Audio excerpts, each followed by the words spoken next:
ఉద్యోగస్తులకు ఉన్న ప్రధాన సమస్యలు ఏంటి అసలు? ప్రభుత్వంలో విలీనం చేస్తున్నారు మమ్మల్ని. పోయిన ప్రభుత్వము 2023లో విలీనం చేస్తామని చెప్పేసి ఒక గెజిట్ విడుదల చేసిండ్రు, అసెంబ్లీలో బిల్లు పాస్ చేశారు, గవర్నర్ ఆమోదం ముద్ర ఇచ్చింది. మరి ఈ ప్రభుత్వం వచ్చినాక దాన్ని అమలు చేస్తా అన్నారు, అపాయింట్ డేట్ ప్రకటిస్తా అన్నారు. ఇంతవరకు లేదు, మేము దాన్ని అడుగుతున్నాము. తర్వాత 2021-25 వేతన సవరణ ఇస్తా అని చెప్పారు. ఇప్పటికీ 5 సంవత్సరాలు దాటిపోయింది 2021 వేతన సవరణ. అది చేయమంటున్నాం. అతి తక్కువ జీతాలు ఉన్నాయి. ఇవాళ మీరు ఎలక్ట్రిసిటీ డిపార్ట్మెంట్లో ఒక సీపర్కు 2 లక్షల జీతాలు ఉన్నాయి. ఇవాళ మా దాంట్లో ఆఫీసర్ కూడా అంత జీతం లేదు. కాబట్టి అతి తక్కువ జీతాలు ఉన్నాయి. కాబట్టి మాకు జీతాలు వెంటనే పెంచమంటున్నాము. తర్వాత ఈ ప్రజా రవాణాను కాపాడమంటున్నాం. ఈ యొక్క ఆర్టీసీ ప్రైవేటీకరణను కాపాడమంటున్నాం. ఈ ఆర్టీసీలో ఉన్నటువంటి 18,000 మంది రిటైర్మెంట్ అయ్యారు. ఆ 18,000 మంది రిటైర్మెంట్ అయితే వాళ్ళ ఖాళీలను భర్తీ చేయమంటున్నాము. ఇవాళ మేము రాష్ట్రం తెచ్చుకుంది దేనికి? నీళ్లు, నిధులు, నియామకాలు. మాకు నిధులు లేవు, నియామకాలు లేవు. నీళ్ళు అంటే మాకు తిండి కూడా లేదు. మరి అర్ధాకర్తో ఉన్నారు మా కార్మికులంతా. కాబట్టి వీటి మీదనే అడుగుతున్నాం. కాబట్టి మేము ప్రభుత్వం ఇచ్చిన హామీలు ఇవన్నీ, ప్రభుత్వం ఇచ్చిన హామీలనే అమలు చేయమంటున్నాం. అంటే మంత్రి గారు చెప్తున్నారు, మొన్ననే ఒక డిఏ ఇచ్చిన ప్రభుత్వానికి కొద్దిగా సమయం ఇవ్వండి, సమ్మెకు పోవద్దు, సమ్మెతోని ప్రజలకు నష్టం జరుగుతుందని చెప్పి చెప్తున్నారు. నువ్వు ఆ డిఏ నువ్వేదో వచ్చినట్టు నువ్వు మాకు వచ్చేదే కదా. అది ఆటోమేటిక్ వచ్చే డిఏ అనేది ఏంటిది? కరువు బత్యం డిఏ. అందరికీ రాష్ట్రంలో నువ్వు మా ఆర్టీసీ ఒక్కలకే కాదు, ఆర్టీసీ ఒక్కలకి అన్ని డిపార్ట్మెంట్లకు వర్తిస్తుంది. అటు కేంద్ర ప్రభుత్వం వాళ్ళకి వస్తాయి, రాష్ట్ర ప్రభుత్వం. నువ్వు ఇచ్చేది ఏంది? మాకు వచ్చేదే కదా. అది ఏమైనా రాందేమని ఇచ్చినావా చెప్పు. నువ్వు కొత్తదేమన్నా ఇచ్చి ఇది ఇచ్చినా అని చెప్తే మేము దానికి లెక్కలో తీసుకుంటాం. నువ్వు మాకు ఇచ్చేవాటి ఇచ్చుకుంటూ మాకు ఇచ్చే అప్పులు ఉన్నాయి, మా డబ్బులు వాడుకున్నావు. మా CCS కావచ్చు, PF కావచ్చు, రకరకాల మా లక్ష పైసలు ఇవ్వమంటే నువ్వు సరిగిస్తలేవు. నువ్వు ఇచ్చే పైసలు ఇస్తలేవు. దాంట్లో ప్రతి నెల కొరుగు పెడుతున్నావు. ఇప్పటి వరకు మాకు 2,600 రూపాయల కోట్లు బాకీ ఉన్నావు. అవి ఎందుకు బడ్జెట్ పెట్టలేదు? మా డబ్బులు మాకు ఇచ్చాయి. మహాలక్ష్మి నెలలకు రిలీజ్ చేస్తున్నాం ఆర్టీసీకి మొత్తం అని చెప్పేసి ఆర్టీసీ మహాలక్ష్మి డబ్బులు ఎప్పటికప్పుడు చెల్లిస్తుంది ప్రభుత్వం అని చెప్తుంది కదా. మరి అది పేరుకే, కాగితాల మీదకే తప్ప అసలు లేదు, మిత్తి లేదు, వడ్డీ లేదు. అలా వాస్తవంగా 380 కోట్ల రూపాయలు ఈ రాష్ట్ర ప్రభుత్వం ఇవ్వాలి ప్రతి నెల. అట్లా 300 కోట్లు ఇవ్వకుండా ప్రతి నెల 200, 250 కోట్లు ఇచ్చుకుంటూ అల్లొక 100 కోట్లు, ఇల్లొక ఈ నెల 100 కోట్లు, ఆ నెల 200 కోట్లు దాంట్లో కొరివి పెట్టి ఇస్తున్నది. అవే బాకీలు ఇప్పుడు 2,700 కోట్ల రూపాయలు అయినవి. ఆ బాకీలు ఎందుకు తీర్చలేవు? మీరు వెంటనే మీకు చిత్తశుద్ధి ఉంటే మీరు తీర్చండి. ఇలా ప్రభుత్వ ఉద్యోగులకు ఎన్నికలు ఉన్నాయి, గుర్తింపు సంఘం ఎన్నికలు పెట్టారు. సింగరేణిలో పెట్టుకున్నాడు ఆయన, అసెంబ్లీలో పెట్టుకున్నాడు, ఎమ్మెల్యేలు పెట్టుకున్నాడు, ఎంపీలో పెట్టుకున్నాడు. మరి ఆర్టీసీ ఉద్యోగులు కూడా ఎందుకు ఎన్నికలు పెట్టవు? ఆర్టీసీ కార్మిక సంఘాలకు కూడా గుర్తింపు సంఘం ఎన్నికలు పెట్టాలా వద్దా? మరి మీరే పెడతారని మీరు ఎన్నికల మేనిఫెస్టో పెట్టారు కదా. మరి దీనికి ₹1 ఖర్చు లేదు, ఎక్కడ కూడా ఎలాంటి భారం లేదు. మరి దీన్ని చేయడానికి అంటే విలీనము నా పరిధిలో లేదు, ఈ యూనియన్లు మా ప్రభుత్వ పరిశీలన ఉన్నాయంటే ఏ ప్రభుత్వ పరిశీలన ఉన్నది? కాంగ్రెస్ ప్రభుత్వమా, బీఆర్ఎస్ ప్రభుత్వమా, బీజేపీ ప్రభుత్వమా? నువ్వే కదా ఉన్నది. మరి నీ ప్రభుత్వంలో నువ్వుండి మా పరిశీలన ఉండేనంటే ఆ పరిశీలనకి ఎన్ని సంవత్సరాలు పరిశీలిస్తావు? 2.5 సంవత్సరాల కలిసి పరిశీలించుకుంటే కూర్చుంటావా? ఎప్పటికి చెప్పిందే చెప్పుడా? అడిగే క్యాసిటీ వేసుడా? ఇక కొత్తగా ఒక్క మాట ఒకటి చెప్పవా? మరి మీ ముఖ్యమంత్రి దగ్గర మీకు సమయం దొరుకుతలేదా? మరి మీ ముఖ్యమంత్రి గారికి మా ఆర్టీసీ కార్మికుల మీద ప్రేమ లేదా? ఇవాళ తెలంగాణ తెచ్చింది ఆర్టీసీ కార్మికులు. ఇవాళ తెలంగాణ వచ్చింది కాబట్టే ఆ తెలంగాణ ముఖ్యమంత్రిగా మీరు ముఖ్యమంత్రిగా ఉన్నారు. దయచేసి ముఖ్యమంత్రి గారు మీరన్నా చొరవ తీసుకొని మా న్యాయమైన డిమాండ్లను పరిష్కరించని చెప్పేసి మేము మిమ్మల్ని వేడుకుంటున్నాం. కార్మికులు సిద్ధంగా ఉన్నారా? ఇప్పటికే కొన్ని సంఘాలు అయితే దూరం ఉన్న పరిస్థితి. మరి గ్రౌండ్ లెవెల్ ఎట్లా ఉంది? కార్మికులంతా సమ్మెకు రెడీగా ఉన్నారా? ఎట్లా ఉంది పరిస్థితి? ఆ సంఘాలకు కూడా మేము ఒకటే విజ్ఞప్తి చేస్తున్నాము. సంఘాలు మాత్రమే, నాయకులు మాత్రమే దూరంగా ఉన్నారు. కానీ ఆ సంఘాల కింద పనిచేసే కార్మికులు మొత్తం జేఏసీ వింటున్నారు. ఇది నగ్న సత్యము. మీరు చూశారు, ఫిబ్రవరి 24వ తారీఖు నాడు చలో సెక్రటరియట్ ప్రోగ్రాం పెడితే తండోపతండాలుగా వేలాది మంది యూనిట్లకు అతీతంగా వచ్చిర్రు. ఏ నాయకుడు ఆపినా కూడా ఆగలేదు. రేపు కూడా 100% సమ్మెలో కూడా ప్రతి ఒక్క కార్మికుడు పాల్గొంటాడు. దయచేసి ఇప్పటికైనా కార్మిక సంఘాలు మీరు కార్మిక ప్రయోజనాల దృష్ట్యా మీరు కార్మికుల కోసం ఉన్నటువంటి మన సంఘాలుగా మీరు ఎక్కడ కూడా కార్మికులకు హాని తలపెట్టేటువంటి స్టేట్మెంట్ కాకుండా దయచేసి ఇప్పుడు సమ్మె డేట్ ప్రకటించడం ఇది కార్మికుల యొక్క కోరిక, కార్మికుల యొక్క అభిష్టం. కాబట్టి ఇలా కార్మికులు బాధపడుతున్నారు. కాబట్టి ఆ కార్మికుల గురించి అయినా మీరు కొంచెమన్నా జర మంచి మనసుతో ఆలోచించి ఈ సమ్మెకు మద్దతు ప్రకటించి మీరు కూడా మాతో పాటు ఈ ఉద్యమంలో భాగస్వామ్యం కావాలని చెప్పేసి ఈరోజు మీ యొక్క మీడియా ద్వారా నేను మిగతా సంఘాల జేఏసీలో లేని సంఘాల కూడా కోరుతా ఉన్నా. సో మనతో పాటు ఇంకొంతమంది కార్మిక నాయకులు ఉన్నారు. అన్న, ఎట్లా ఉంది పరిస్థితి? మరి 22 తారీఖు అని చెప్పేసి చెప్తున్నారు. ప్రభుత్వం ఈ లోపు ఏమైనా చర్చలకు పిలిస్తే పోతారా? అంటే డిమాండ్ ఏంటి, ఏం చెప్తారు? మా బాధ అదేగా. ఇప్పుడు రమ్మన్న పోనీకి మేము సిద్ధంగా ఉన్నాము, పిలుస్తలేరు. దానికోసం వెయిట్ చేస్తున్నాము. ఇంకొక భయం ఏముందంటే ఈ ఆర్టీసీ ఎక్కడ ప్రైవేట్ అవుతుంది అనే భయం కూడా ఉంది. ఇక్కడ అవుట్సోర్సింగ్ కండక్టర్లు, అవుట్సోర్సింగ్ డ్రైవర్లని, తర్వాత ఈ ఎలక్ట్రిక్ బస్సులని, ఆ ఎలక్ట్రిక్ బస్సుల ప్రైవేట్ వాళ్ళు, అక్కడ డిఎంలు ప్రైవేట్, మొత్తం ప్రైవేటు జాగలు మాయి.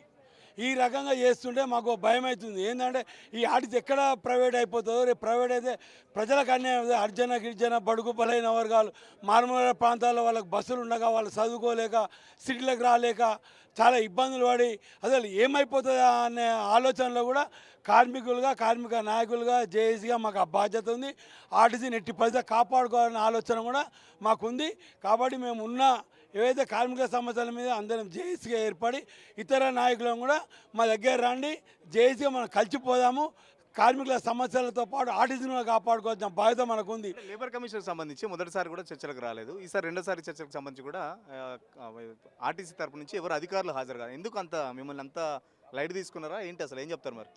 అంటే వాళ్ళకి ఏంటంటే వాళ్ళకు గైడ్ లైన్స్ ప్రభుత్వం, ఎందుకంటే ప్రభుత్వం చెప్పినట్టు వాళ్ళు వినాలి. వాళ్ళకి సొంత నిర్ణయాలు ఏమి ఉండవు. కాబట్టి ప్రభుత్వం ఏం చెప్తే అది చేయాలి. మొన్న 9 తారీఖు రోజు రాలేదు, ఆబ్సెంట్ అయ్యారు. ఈరోజు ఒక లెటర్ పంపించు. ఆ లెటర్లు ఏముందంటే ఇవి మా ఐడి కావు, ప్రభుత్వంతో జరిగేటి. సరే మీరు ప్రభుత్వాన్ని రికమెండ్ చేయవచ్చు కదా. పోయి మీరు చర్చ రాకపోయినా ప్రభుత్వాల కార్మిక సమస్యలు ఉన్నాయి, మీరు దాన్ని పరిష్కరించాలని వాళ్ళకి రికమెండ్ చేయొచ్చు కదా. అది చేయకుండా లేబర్ కమిషన్ ఏం చేస్తుంది, ఆమె మధ్యవర్తిత్వం చెప్పింది ఇట్లా జరిగింది, ఇది లెటర్ ఇచ్చిరని. అమ్మ మాకు ఓపిక లేదు, 38,000 మంది కార్మికులు రోజు ఒకరు చనిపోతున్నారు. మీరు చూస్తూ ఉన్నారు, పేపర్లో వస్తుంది, టీవీలలో వస్తుంది. స్టేరింగ్ మీద షుగర్లు బీపీలు పెరిగిపోయి ఈ ఎన్ని బాధలు అంటే టైమింగ్ పెరిగిపోయి కిలోమీటర్లు పెంచి టైమింగ్ తక్కువ చేసి ఈ రకంగా టార్చర్ పెడుతున్నారు. ఇప్పుడు తెలంగాణ వచ్చినప్పుడు 54,000 మంది ఉండే, ఈరోజు 30,000 మంది. అప్పుడు 30 లక్షల కిలోమీటర్లు తిరిగితే ఇవాళ 36 లక్షల కిలోమీటర్లు తిరుగుతుందంటే దానికి కారణాలు ఉన్న వాళ్ళతోని మెడల్ వంచి పని చేపిస్తారు. లీవ్లు ఇయ్యరు వాళ్ళకు, చనిపోయిన బతికిన ఏదైనా ఒక లీవ్ ఇయ్యరు. సిక్ అయితే కూడా నీకు సిక్కెట్లు ఇచ్చారు, నువ్వు ఏమైంది నీకు, డాక్టర్ సర్టిఫై చేయాల్సింది డిఎంలు చేస్తారు.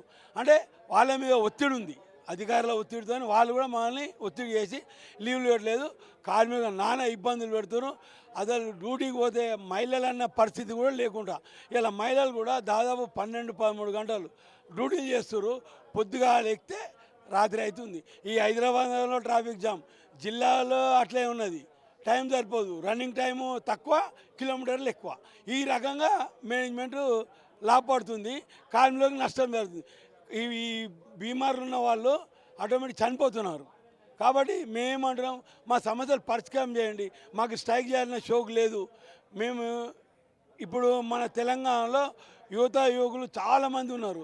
ఉద్యోగాలు 18,000 మంది రిటైర్మెంట్ అయితే ఒక్క ఉద్యోగం ఇవ్వాలి. ఈ కాంట్రాక్ట్ విధానం ఏం అవసరము, కాంట్రాక్ట్ విధానంలో ఎవరు లాభపడుతున్నారు, ఇటు మేనేజ్మెంట్ లాస్ అవుతుంది, అటు ఎంప్లాయీ లాస్ అవుతుండు, మధ్యలో ఉన్న కాంట్రాక్టర్ లాభపడుతుండు. వాళ్ళు ఒక్కో వెనుక 5,000 10,000 ఇట్లా తీసుకొని ఉద్యోగాలు ఇస్తారు. ఆ ఉద్యోగాలు కూడా గ్యారంటీ కాదు. మన ఒక అమ్మాయి పడిపోయింది, ఆ అమ్మాయి పడిపోతే నడుమిరిగింది. ఆ నడుమిరిగితే ఆమెకు ఎడుగు దిక్కులేదు, ఎవరు డిపార్ట్మెంట్ పట్టించుకోలే, ప్లస్ కాంట్రాక్టర్ పట్టించుకోలే. ఇప్పుడు అమ్మాయి పరిస్థితి ఏంది, అదే మా డిపార్ట్మెంట్ అయితే మాకు ట్రీట్మెంట్ అవుతుండే, తర్వాత ఆమె ట్రీట్మెంట్ అవుతుండే, బెనిఫిట్స్ ఉంటుండే, ఐఓడి వస్తుండే, తినడానికి అన్నం ఉంటుండే. ఇప్పుడు అన్నం కూడా లేదు అమ్మాయికి, కాంట్రాక్టు. మనతో పాటు ఇంకొంతమంది నాయకులు ఉన్నారు. మీరు గతంలో కూడా దాదాపు 2 నెలలకు పైగా స్ట్రైక్ చేసిన పరిస్థితి, మళ్ళీ ఇప్పుడు సమ్మెకు దిగుతున్నారు. మరి గత అనుభవాలు ఏమైనా గుర్తొస్తున్నాయా, ఏం చెప్తారు మరి? ఇప్పుడు గవర్నమెంట్కు నేను ఒకటే చెప్తదలుచుకున్నా, 2025 మే 7వ తారీఖు నాడు మేము సమ్మె చేయడానికి అంతకుముందు కూడా సమ్మె నోటీస్ ఇవ్వడం జరిగింది. ఆ రోజు మే 6వ తారీఖు నాడు ప్రభుత్వం, ట్రాన్స్పోర్ట్ మినిస్టరు, 4 ఎమ్మెల్యేలు 2 ఎమ్మెల్సీలు మమ్మల్ని సెక్రటరీలో చర్చలకు పిలిచారు. అక్కడ చర్చలు జరుగుతున్న క్రమంలో ఇండియా పాకిస్తాన్ యుద్ధం అయిందని చెప్పి రిక్వెస్ట్ చేసి ఈ సమ్మెను మీరు వాయిదా చేసుకోండి, క్యాన్సిల్ కాదు, వాయిదా చేసుకోండి, మీ సమస్యలన్నీ మేము పరిష్కరిస్తాం, మాకు కొంచెం టైం కూడా ఇచ్చిన వాళ్ళు అవుతారంటే, అప్పుడు అక్కడ ఉన్నటువంటి గవర్నమెంట్ని దృష్టిలో పెట్టుకొని, ఇండియాను కూడా మేము దృష్టిలో పెట్టుకొని, ఇండియా పాకిస్తాన్ యుద్ధం కాబట్టి మన పరిస్థితి కూడా బాగుండదు కాబట్టి అని చెప్పి ఆలోచించి సమ్మె వాయిదా వేసుకొని ఇప్పటికీ దాదాపుగా 11 నెలలు అయిపోయింది. 11 నెలలు అవకాశం ఇచ్చినా కూడా మరి అటు ప్రభుత్వం కానీ ఇటు యాజమాన్యం కానీ ఇంతవరకు ఆర్టీసీ సమస్యలు ఒక్కటి కూడా పరిష్కరించకుండా. మీరు ఇప్పుడు అన్నట్టు మళ్ళీ ప్రభుత్వం అలాంటి ఏమైనా రిక్వెస్ట్లో లేకపోతే ఏమన్నా డిమాండ్లో చేస్తే మళ్ళీ ఏమైనా ప్రభుత్వానికి లొంగుతారా, ఏం చెప్తారు మరి? మేము ఎట్టి పరిస్థితుల్లో కూడా ఈసారి లొంగే ప్రసక్తే లేదు. ఎందుకని భయపెట్టించిన ప్రసక్తే లేదు. మా కార్మికులు కూడా సమ్మెకు సిద్ధంగా ఉన్నారు. 99% వాళ్ళు సమ్మె చేయడానికే సిద్ధంగా ఉన్నారు. ఎందుకంటే కార్మికుల పైన పనిభారం అలా ఉంది. కార్మికులకు ఎక్కడ కూడా మనశ్శాంతి లేదు. ఈ కార్మికులకు పనిభారం ఎక్కువై టెన్షన్లు ఎక్కువైపోయి ఎంతోమంది వాళ్ళు మరణించడం కూడా జరిగింది. కాబట్టి ఇప్పటి వరకు కూడా ఇవాళ రోజు రోజుకి కార్మికులకు కష్టాలు ఎక్కువైతున్నాయి, కిలోమీటర్లు పెంచుతూ ఉన్నారు, పనిభారం పెరుగుతుంది, లీవులు ఇవ్వట్లేదు, లేడీస్ లేదు, జెంట్స్ లేదు, లీవులు ఇవ్వట్లేదు. వాస్తవంగా మాకు ఆర్టీసీ ఉద్యోగులకు 15 సీఎల్స్ ఉంటాయి, రెగ్యులర్గా డ్యూటీ చేస్తే 30 ఈఎల్స్ ఉంటాయి. ఈ 15 సీఎల్ఏ సంవత్సరం మొత్తంలో అయిపోకుండా సగం లీవులు వేస్ట్ అయిపోతున్నాయి.